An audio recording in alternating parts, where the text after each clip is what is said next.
네, 오늘은 지적법에서 가장 어렵다고 하는 내용을 했어요.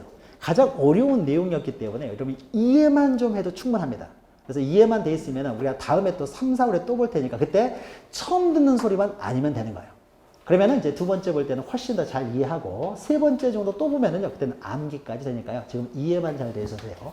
자, 오늘 한 내용은 우리가 토지 이동과 관련돼서 우리가 이전 시간에는 신규 등록조나 분할 합병을 했고, 오늘은 지목 변경, 바다로 된 토지의 등록 말소, 그 다음에 가장 어렵다는 축척 변경과 등록상 정정, 행정구역 명칭 변경, 그 다음에 이제 전체적인 토지 이동 정의 절차와 함께 소유자 정의 절차, 그 다음에 등기 축탁하고 이제 지적 정리 등의 통지 절차래고요. 그다음에 마지막으로 지적 측량에 대해서 봤던 거죠. 자, 보죠.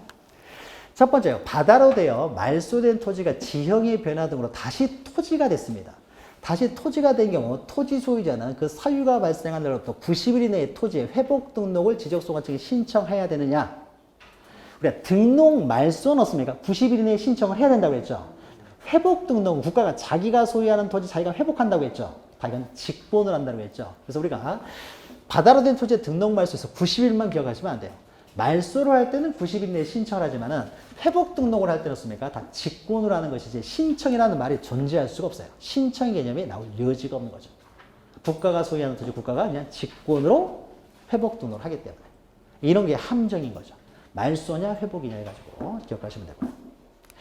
자, 두 번째는요, 축척 변경과 관련된 내용이죠. 자, 축척 변경에 있어서는요, 측량이 끝나면 바로 등록하는 것이 아니라 청산 절차를 거쳐야 되기 때문에 이게 좀 복잡하다고 했죠. 자, 여기서 숫자들을 외우셔야 되는데, 청산금의 납부고지 또는 수령통지된 청산금. 자, 청산금이 공고가 되면요, 납부고지나 수령통지는 공고된 때로부터 20일 이내에 통지를 합니다. 20일 이내에.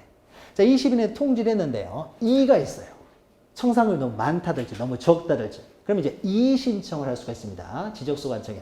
이의 신청은 납부고지나 수용통지가 된 때로부터 언제까지 이의 신청을 할 수 있느냐? 그것은 60일이 아니라 1개월이에요. 1개월. 1개월 이내에 이의 신청을 하는 겁니다. 숫자들은요, 어쩔 수 없어요. 외워야 되는 거예요. 그러니까 우리가 큰 흐름은 이해를 하셔야 되고, 그 다음에 들어가 있는 숫자들은요, 어쩔 수 없이 암기를 할 수밖에 없어요. 이건 특별한 원리가 없으니까.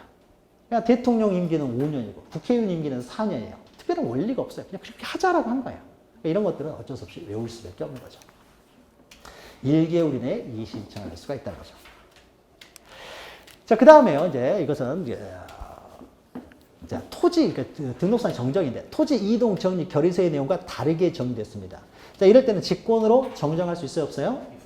직권으로 정정할 수 있다고 그랬죠. 옮겨 적는 과정에서 오타가 발생했을 때는 직권으로도 정정할 수가 있습니다. 그러니까 직권 정정할 수 있다. 그렇죠. 없다고 했으니까 틀린 거죠. 그러니까 직권으로 정정할 수가 있습니다. 그러니까 직권 정정 사유 중에서요, 기역, 니은, 디귿이 제일 중요하다고 했습니다. 그 내용은 좀 기억하시고요. 자, 그 다음에 밑에는요, 그 다음에 다음 문제는 이제 통지와 관련된 내용입니다. 자, 토지의 표시에 관한 변경 등기가 필요하지 아니에요. 변경 등기가 필요하지 않으니까 등기 촉탁을 할 필요는 없겠죠. 지적 정리를 한 다음에 등기 촉탁을 하지 않고 지적 정리 등을 이제 통지를 합니다. 지적 정리가 되었다는 사실을 통지하는데 이건 변경 등기가 필요 없으니까 등기 촉탁을 할 필요가 없어요. 이럴 때는 등록한 때로부터 며칠 이내에 통지하느냐? 등록한 때로부터 이거는 7일 이내에 통지합니다. 그러니까 변경 등기가 필요한 경우에는요, 변경 등기에 촉탁을 한 다음에 등기 완료 통지서를 다시 접수한 때로부터 15일 이내에 통지하는 거고, 만약에 변경 등기가 필요 없으면요, 등록한 때로부터 7일 이내에 통지를 해요. 다 이게 실제로 시험 문제 지문들이에요. 그러니까 날짜들은 어쩔 수 없이 우리가 외워야 돼요.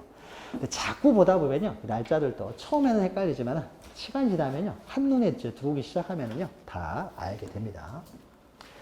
그 다음에 마지막은 측량과 관련된 내용인데요. 측량과 관련해서 특히 측량 기간이 시험 문제 잘 나와요. 자, 그러면 우리가 서로 합의가 없으면 어떻습니까? 세부 측량 5일, 검사 기간 4일. 세부 측량에서 측량 기간 5일, 검사 기간 4일. 지적 기준점을 정하면은 이때는 지적 기준점 숫자에 따라서 15점 이하는 4일씩, 15점을 초과하면은 4점마다 하루씩을 더 가산해 준다.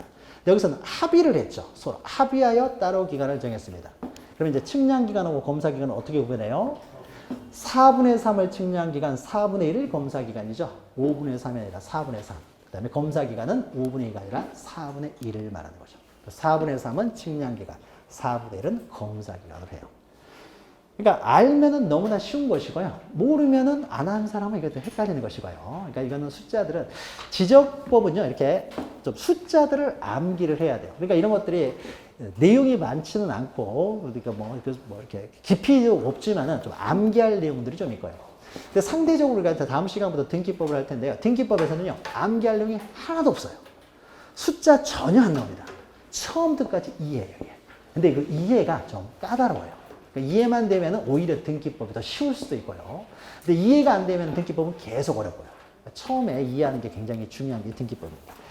자, 그러면 다음 시간부터 등기법에 대해서 하기로 하고요. 오늘은 여기서 모두 마치도록 하겠습니다. 다음 주에 뵙겠습니다. 수고하셨습니다.